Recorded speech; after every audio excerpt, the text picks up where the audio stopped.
Então, vamos iniciar esta manhã com o tema ruído ocupacional sob controle, da identificação à proteção, e para ser o mediador, eu convido André Rinaldi, por favor.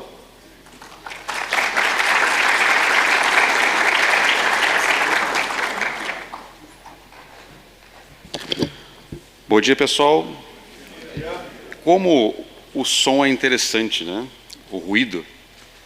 A gente pode, nesse momento agora, eu posso falar mais grave, como eu posso falar normalmente. O ruído tem essa característica da intensidade e a frequência, algo que a gente vai falar bastante aqui hoje, com o Morvan, com o Lucas e com o Rafael. A ideia desse painel é mostrar a vocês como solucionar o problema ruído. Quem daqui já fez alguma dosimetria de ruído? Levanta a mão, por favor. Vou inverter a pergunta. Quem nunca avaliou ruído? Entenderam? Ele talvez seja o agente mais presente nas atividades industriais. E quem daqui nunca, ou quem daqui já fez uma dosimetria em que o valor, o nível, ultrapassou o limite de tolerância? Tenho certeza que muitos de vocês já tiveram esse cenário. E o que fazer com isso? O que fazer com esse valor? Geralmente, invertendo a ordem de prioridade da hierarquia de controle, costumamos fazer uso do EPI. E ele não é uma solução ruim. Ele é uma solução que deve ser implementada até que o problema seja resolvido. Ou que ele não possa ser resolvido. Então, nós vamos passar esse painel de hoje. Meu colega Morvan, ele vai nos mostrar como mapear este ruído, certo? Quando você faz uma dosimetria e chega a um valor no final, não necessariamente você sabe de onde esse ruído está vindo. Então, o Morvan vai mostrar para vocês como identificar de onde vem esse ruído, qual a característica desse ruído. Depois o Lucas, ele vai complementar talvez o assunto do Morvan e vai nos trazer como solucionar o problema na sua fonte. Nem tudo, o Lucas vai nos mostrar também, que é possível ser resolvido. E aí entra meu colega Rafael. Quando não pode ser resolvido, a gente tem que dimensionar ou uma solução, um EPI de forma adequada e eficaz. Se for eficaz, a depender do olhar da justiça. Então, eu vou chamar aqui meu colega Morvan Karcher para subir ao palco, Lucas Falcão e Rafael Gerges. Por favor.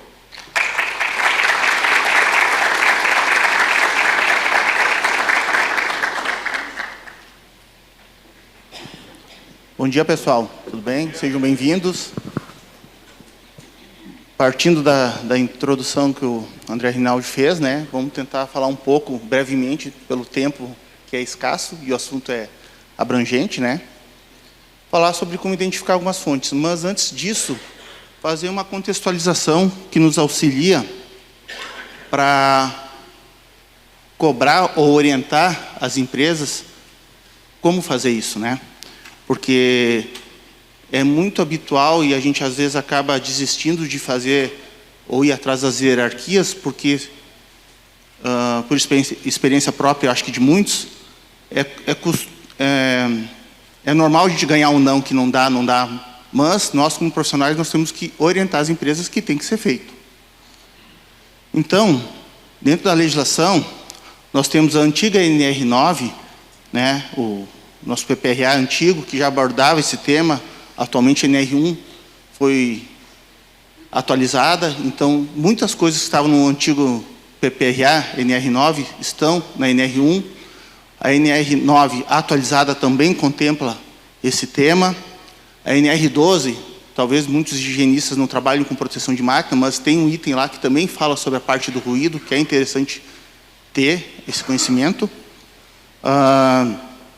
As normas regulamentadoras na NR15, que é o principal motivo da insalubridade, do adicional financeiro pela saúde, o decreto da Previdência Social, o ARI, que o nosso colega Rafael vai abordar, que a partir desse ARE, eu notei que houve muito aumento de demanda para mapeamento e atenuação do ruído na fonte.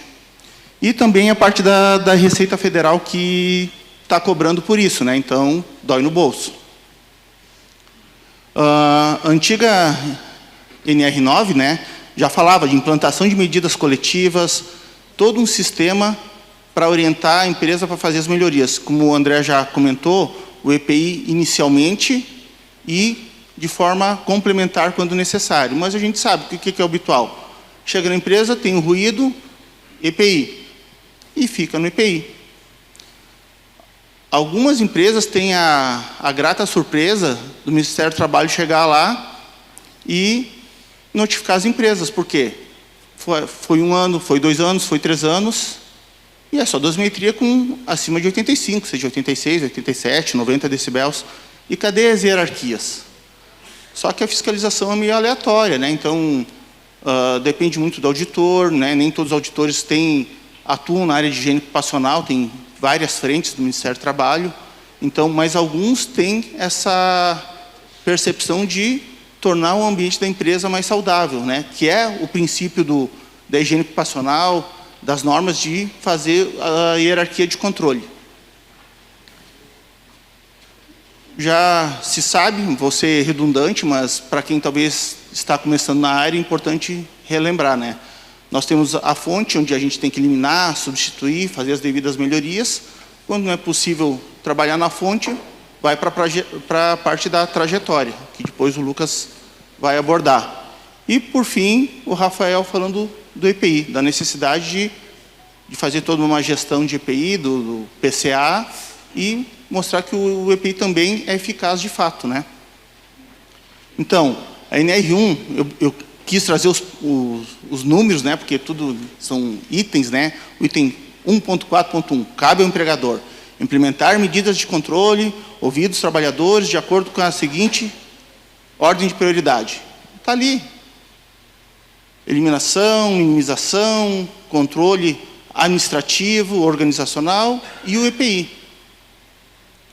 Identificação das fontes. Está lá, tem que se identificar as fontes.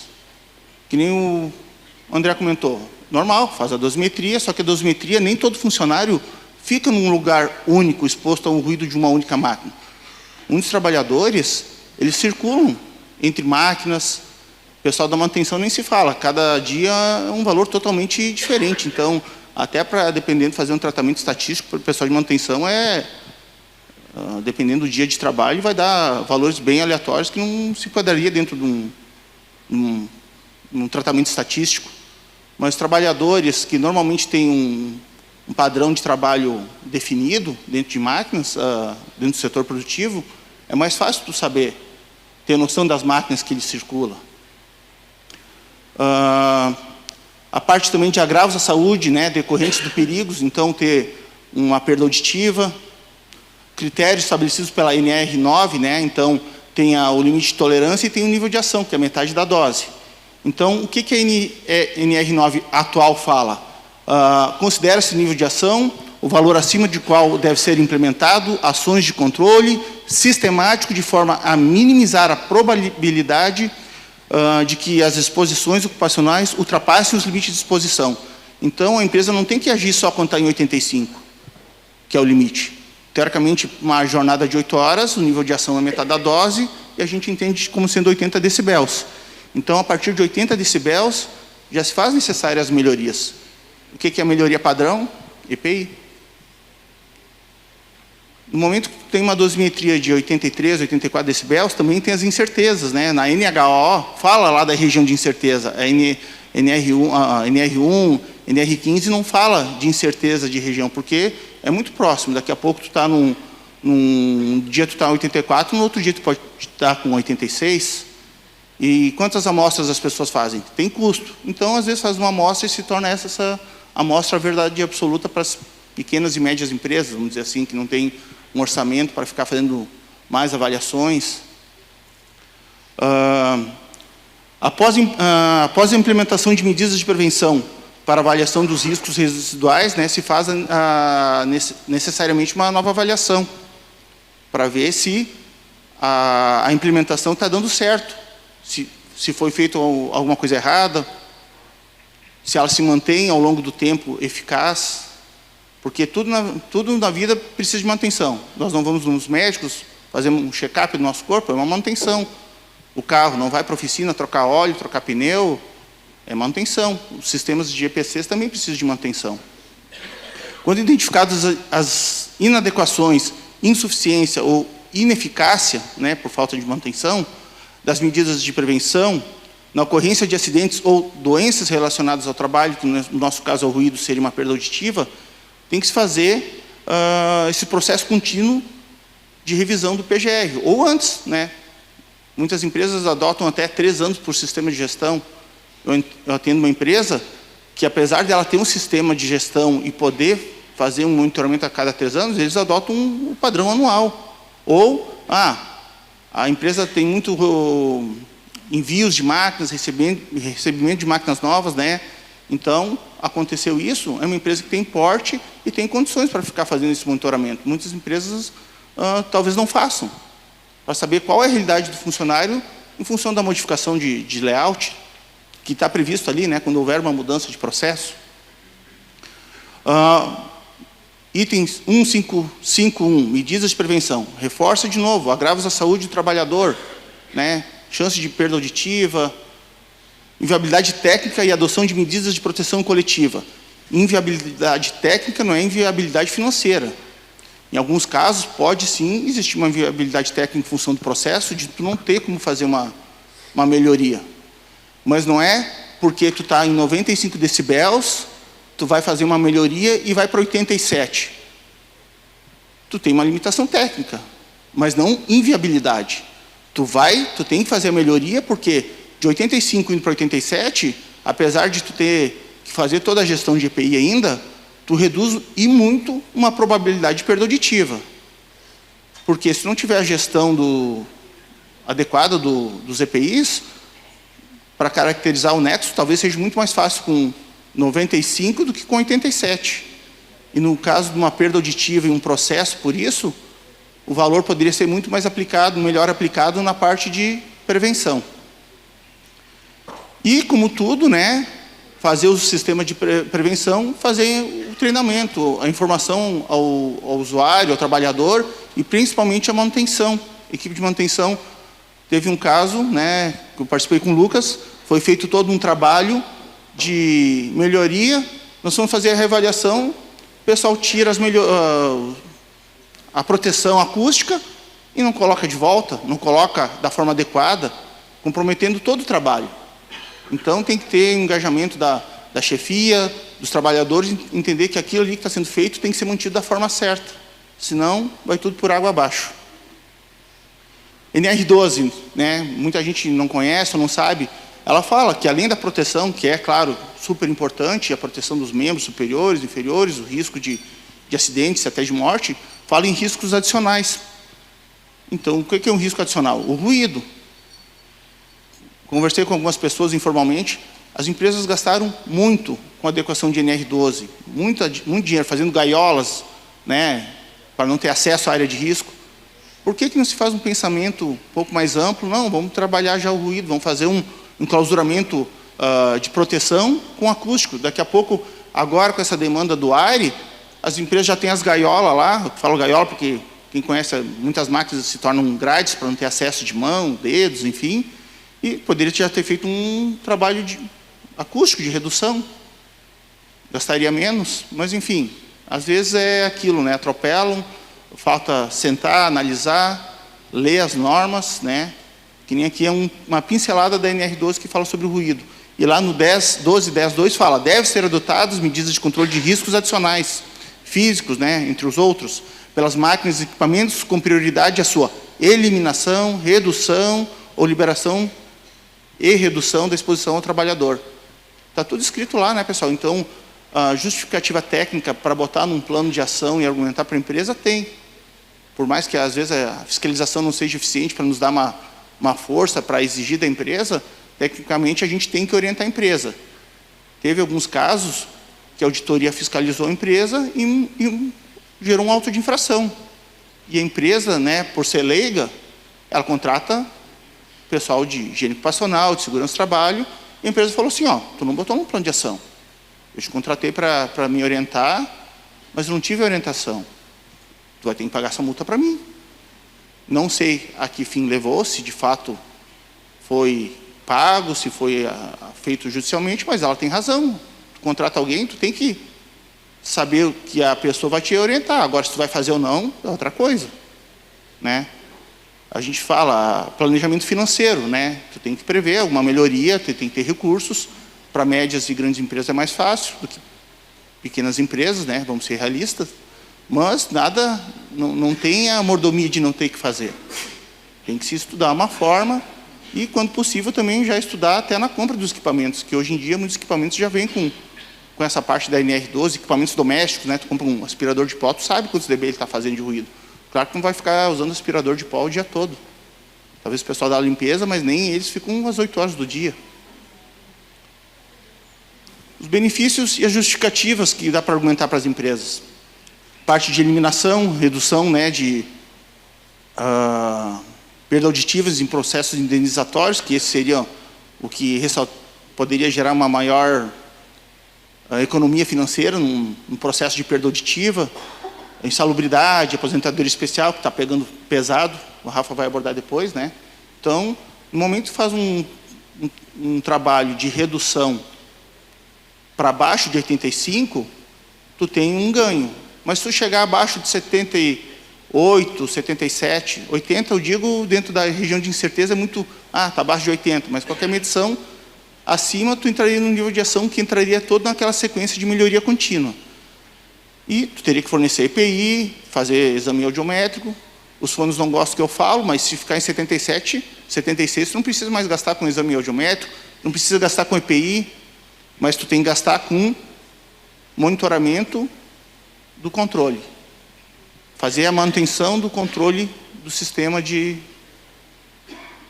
atenuação, de enclausuramento das máquinas, né? Senão, com o passar do tempo, pode se perder a eficiência e começar a aumentar por desgaste. Enfim, ou controle até do pessoal da manutenção, como eu havia comentado, de não fazer a reposição das peças em função de manutenção de equipamento da forma adequada. Então, vamos falar sobre o mapeamento. O mapa sonoro é uma das principais ferramentas, se não a principal, né, que nós temos para identificar áreas com elevado nível de pressão sonoro, para identificar e diagnosticar a fonte, né? A gente pode trabalhar por área ou diretamente nos equipamentos, dependendo da situação. Então, essa é uma ferramenta que também pode ser utilizada via software, quando se faz já se tem um conhecimento mais apurado, para já dar um serviço diferenciado para o cliente. É o primeiro passo, então, para entender quais são as fontes sonoras presentes no ambiente, para se trabalhar as melhorias. E também pode ser utilizada em espaços abertos ou fechados, né, no caso de espaços fechados, podendo envolver uma maior complexidade. Então, a diferença entre a audiometria e a medição pontual, né? A dosimetria já é de conhecimento de todos, e a medição pontual, que a gente vai fazer um mapeamento, normalmente utilizamos um sonômetro, vulgo decibelímetro, que não seria o nome correto, né? Então, com o sonômetro, nós vamos fazer através de um mapa de interpolação ou por simulação, monitorando fonte por fonte. A propagação do som em ambientes abertos ou fechados, né? Espaço aberto, a propagação ocorre com pouco ou nenhum efeito de reflexão. Nós estamos num lugar fechado, então, quando eu paro de falar, a gente escuta eu, pelo menos aqui, escuto um breve, famoso eco, mas seria uma reverberação, porque o meu som vai lá, bate e volta um pouco, e ele vai perdendo energia. Então, quanto mais pessoas falarem, maior vai ser a reverberação, e necessariamente nós temos que falar mais alto para ser entendido. Em espaços fechados existe uma forte influência da reflexão gerada, né, pelas paredes, piso, teto, gerando reverberação. Em espaços fechados também com maquinários em geral, tendem a ter maior problemas com ruído quanto a maior quantidade de máquinas e a sua proximidade, que dificulta a sua caracterização. Recentemente nós fomos em alguns ambientes fechados do ramo frigorífico, que o ruído era muito homogêneo, em função da reverberação, que era bem complicado conseguir distinguir as suas fontes principais. Em outro caso, numa fundição, o espaço era semi-aberto, com algumas laterais abertas, mas onde tinha a lateral tinha um sistema de exaustão que o ruído da exaustão entrava para dentro do processo fabril, se misturando com o equipamento interno de geração de ruído. Então, nem sempre tudo se faz de forma tão fácil, porque muitos processos são contínuos, tu não tem como desligar uma máquina para medir aquela máquina, que em tese seria mais fácil de tu detectar realmente quanto cada fonte está gerando, né, pelo nível de pressão sonora, gerado direto pela medição do sonômetro, ou ainda utilizando o sonômetro e fazendo um estudo de potência sonora. Então, princípio de medição dos níveis sonoros. Nós temos um aspirador de pó, que ele gera o nível de potência sonora. Com o sonômetro a gente consegue chegar nesse valor, se aproximando da fonte. Nós temos também o trajeto do ruído da sua fonte até o receptor, que seria a intensidade sonora, e no receptor a medição com o nível de pressão sonora, com um audiodosímetro, com um sonômetro. Fazendo uma breve analogia, né, nós temos o aspirador de pó, que ele tem uma potência, e com o sonômetro a uma certa distância tu consegue calcular esses valores. Da mesma forma que nós temos um aquecedor, e o termômetro nos dá uma medição de temperatura. Então, por onde a gente vai começar? Identificar caracterização das fontes, circular pelo ambiente, visualizar. Às vezes, dependendo da situação de quantidade de máquinas, a gente consegue identificar a nível de ouvido, mas quando está num ambiente muito ruidoso, e até por proteção, a gente tem que usar os EPIs, e daí tu perde a noção de tudo. Não consegue identificar, a menos que tenha muita discrepância, mas num nível de níveis parecidos fica complicado. Então, a gente pode utilizar o sonômetro para isso, para fazer uma caracterização prévia, verificar se as máquinas são contínuas, intermitentes, impulsivas, e uma breve imagem aqui do...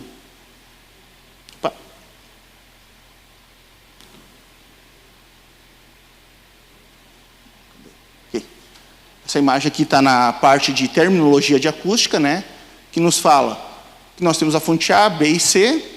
A gente sabe que 80 mais 80 não é 160, na acústica é 83. Então, tu vai fazendo um somatório de valores que vai dar o nosso número 1, que é o ruído total, que é o somatório de todas as fontes em atividade. Nós temos o ruído residual, que seria o ficando calado, que é o nosso ruído sem interferência nenhuma, sem uma fonte ligada. Então, no mundo perfeito, vamos fazer o mapeamento, vamos ligar só o A, vamos medir o A. Desligo o A, ligo o B. Desligo o B, ligo o C. E faz as medições. Beleza, o mapeamento vai sair bem legal. Mas, em grandes casos, não se consegue fazer isso. O sonômetro utilizado é a ferramenta mais habitual aí para quem trabalha com mapeamento. Então, nós podemos fazer um mapeamento que nem tem na imagem ali da máquina de lavar roupa. A gente calcula a potência sonora, verifica algumas medições no entorno do equipamento, com uma distância conhecida, e faz cálculo para chegar na potência. Da mesma forma que na imagem, não estou acostumado com esse... Aqui nós temos uma medição pontual para fazer por interpolação. Nós temos várias medições aleatórias, em pontos pré-estabelecidos, e aqui assim nós já temos uma medição próxima à fonte gerada, que estava dando em torno de 90 decibéis. Isso ajuda no mapeamento, na hora que a gente vai fazer um mapinha colorido, saber onde é que tem os lugares preponderantes. Mas em alguns casos, no frigorífico, em função do ruído muito alto, a gente não conseguia definir todas as fontes de ruído, porque em alguns casos as fontes mais altas, elas mascaram as mais baixas, e é ali que começa o problema. A gente vai lá, faz um trabalho, reduz o ruído, mas agora tem ruído nessa máquina aqui, que antes talvez não era perceptível, porque de nível de pressão maior mascarava a inferior. Então, às vezes pode ser um trabalho gradativo de melhoria. Mas No momento, estou antecipando aqui. Aqui sim, aqui é o mundo perfeito. Nós temos 3 moinhos de reciclagem de plástico. Então, o processo ocorre de forma contínua nas 3, mas nesse caso, como era uma empresa pequena, a gente conseguiu fazer a mensuração dos equipamentos de forma individual. A boca do moinho, quando é alimentado, ele tem ali uma lona que atenua, mas no momento que tu coloca o material, a lona cede e o ruído vem para fora. Então, em torno de 100 decibéis, mais ou menos. Nós temos a medição lateral, para calcular algumas potências, medição frontal, para pegar a parte do motor. Então, não sei se está visível aqui, em torno de 85 decibéis com o motor ligado, mas sem material sendo triturado, e 100 decibéis com ela triturando o material. Então, a dosimetria dessa pessoa, com 3 moinhos funcionando normalmente de forma contínua, gera uma medição, uma dosimetria bem alta. Então, uma perda auditiva, se não tiver uma gestão bem eficaz, vai gerar problema para a empresa. Quando nós temos recursos financeiros, a gente pode adquirir equipamentos mais modernos que nos facilitam. Nós temos, então, a SoundCam. Vou mostrar um videozinho de uns 5 segundos ali, só para entender como ela funciona. Ela te mostra o ruído visualmente. É um mapa online real, momentâneo da medição. Então, aqui assim, existem vários microfones distribuídos para captar e definir onde está a fonte sonora da fonte. Então, esse videozinho aqui vai nos mostrar. Tu consegue regular, então ali está focando. Tu pode ampliar, né? Então tu não saberia onde está a fonte. Não, regula aqui e vou descobrir onde é que está a fonte do ruído. É um equipamento que facilita muito em ambientes mais agressivos e de difícil visualização ou audição, né? Ele te mostra aqui. Tu pode ir lá com o sonômetro e fazer a medição. Nós temos também a sonda de intensidade, que ela é direcional. Tu se aproxima, né? Faz as medições também, como o sonômetro, tu também consegue fazer o entorno das máquinas para caracterizar o valor de forma mais precisa. Então, aplicação em equipamentos, enfim, diversos locais, só que são outros valores a serem investidos para ter equipamento. Tecnologia existe, só que tudo depende da necessidade de quanto o cliente está disposto a pagar. Então, nós temos a medição por interpolação, que as vantagens são a medição real, naqueles pontos aleatórios, distribuídos de formas pré-determinadas. A gente cria um grid, né? Pega a planta baixa, quando a planta baixa ainda está atualizada, faz as medições e gera o mapa. Ou simulação. Tu pega as medições mais reais junto aos equipamentos, trabalha com software, que daí também tem um custo, mas a vantagem do software é que tu já consegue trabalhar com o Lucas ali, ver o que tem um custo-benefício melhor na hora de aplicar o controle de engenharia. Então, nós temos uma planta aqui, de algumas injetoras. Foi o passo a passo, identificar as fontes dentro da área de estudo, com máquinas e equipamentos. Passo 2, fazer as medições de ruído e analisar os dados. Então, aquele mapa anterior, nós fizemos um grid com vários pontos de medição e geramos o mapa inicial para saber onde é que nós temos que atacar. Onde estão as fontes prioritárias para gerar as melhorias. Gera os dados, faz a interpretação dos mapas, então define o que tem que ser atacado. Em tese, a partir da identificação das fontes mais ruidosas, define-se as prioridades e cria-se um plano de ação. O que fala o PGR? Inventário e plano de ação. Então, tendo as medições, e nem sempre é necessário fazer melhorias em tudo. Dependendo da situação, algumas máquinas preponderantes podem ser suficientes para atenuar o ruído. Cada caso é um caso. Voltar aqui.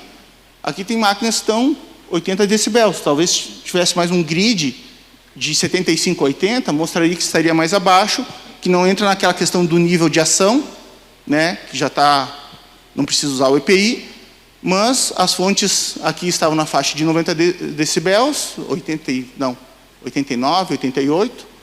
Então tem toda essa propagação para o entorno, tem a questão da reverberação, enfim, de forma objetiva, é isso aí. Pega um equipamento, fazer um grid e fazer medições aleatórias. Aleatórias não, no grid, desculpa. Gera um mapa e tu tem uma visão para o empresário que só passar números em decibéis ele não vai entender. Fica muito mais atraente passar esse mapa, dizer está aqui os teus pontos, nesse lugar nós temos tal e tal máquina, para serem priorizadas. Daqui a pouco ataca 2, 3 máquinas, faz um novo trabalho, faz alguma dosimetria complementar também, porque, pessoal, na dosimetria é interessante, onde o ambiente é ruidoso, quando se faz uma dosimetria, digamos que é o reflexo real da atividade, as pessoas conversam num ambiente ruidoso, ela também tem que elevar o tom de voz. Então, ela também se torna uma fonte de ruído, numa dosimetria, porque os funcionários normalmente se conversam. Então, se torna tudo mais complicado. Eu acho que era isso. Obrigado, pessoal.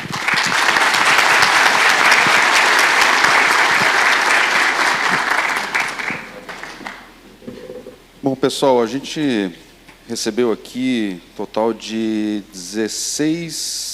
20 perguntas, ruidosas perguntas, e provavelmente a gente não vai conseguir respondê-las todas durante o tempo. Aliás, eu queria agradecer pela pontualidade dos palestrantes.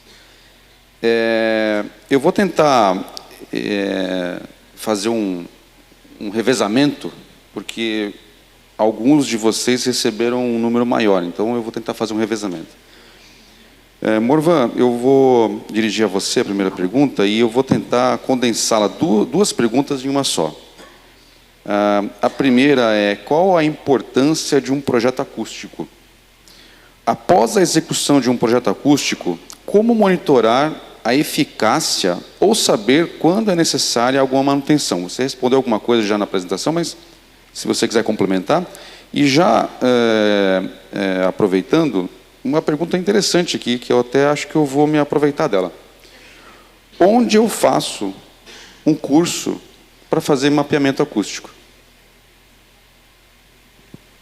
Vamos por partes. A importância do projeto acústico. É complicado, pessoal. Muita empresa não quer pagar projeto. Mas é só ajeitar aqui, é só fazer isso. A importância do projeto, pessoal, é que ele vai te dimensionar a solução do teu problema, para o que tu precisa. Quem arrisca fazer trabalho sem projeto, ou tu gasta demais colocando material em excesso e sobredimensionando o teu controle, ou tu gasta de menos e coloca menos e não é eficaz. Então, o projeto, né, que nem eu falei, identificação e diagnóstico. O diagnóstico seria saber quais são as frequências, né, dentro dos filtros de frequências lá, verificar o que o equipamento está gerando quando é equipamento, que nem o Lucas falou, não, nem tudo é equipamento. Os materiais necessários para isolamento e condicionamento, né, absorção do ruído. Então, essa é a importância do projeto. É que nem, pessoal, vou construir uma casa, tem que ter um projeto, né? Vai construir um carro, tem projeto, porque ele vai dimensionar para a necessidade, para resolver, ou, no caso, construir a solução. A outra pergunta... Sobre um curso gratuito, de preferência. Na verdade, né, quando eu fui fazer essa apresentação, conversei com alguns profissionais da área, assim, é empírico o conhecimento, né? A interpolação é uma forma de mapear, mas não tem nenhum local que está escrito. Até ali tem um passo a passo que foi o IA que me deu. Eu falei, tá, o que eu vou priorizar? Que é o que a gente faz na prática, né? Mas às vezes é tanta informação que a gente precisa organizar as ideias. E, de fato, identificar as fontes. Em tese, ali, o passo a passo é bonitinho, mas eu e o Lucas temos algumas parcerias que eu chego assim, Lucas, eu não consigo identificar a fonte sonora porque o ruído está tão alto que só com sonômetro. Então, né, eu mostrei outros equipamentos que te auxiliam na identificação, né, a Soundcam, a sonda de intensidade, só que são valores, os pessoal às vezes já reclamam do preço de um sonômetro, imagina uma Soundcam que é 2 vezes o preço do sonômetro e a sonda de intensidade, que é 2 vezes o preço de uma Soundcam, mais ou menos, né? Então, até eu não sei se existe algum curso específico, mas a aplicação de técnicas de conhecimento, eu recomendo a utilização do sonômetro, né? E mais ou menos seguir aquele passo a passo. O detalhe que na parte da interpolação, tu vai te dar uma área específica, lá, são aquele conjunto de maquinário. Tu não vai saber, talvez, dependendo da situação, qual o maquinário preponderante. Já na parte de fazer a potência sonora dos equipamentos, tu já vai ter, de fato, quanto cada equipamento contribui para o ambiente. Só que daí tem que ter um pouco mais de conhecimento para aplicar depois no software específico, que também tem custo para fazer soluções, mas também o software já através de bancos de dados, já consegue te direcionar uma solução mais adequada, mas eu desconheço e peço a ajuda dos meus colegas profissionais, se for de conhecimento deles, algum curso específico de mapeamento.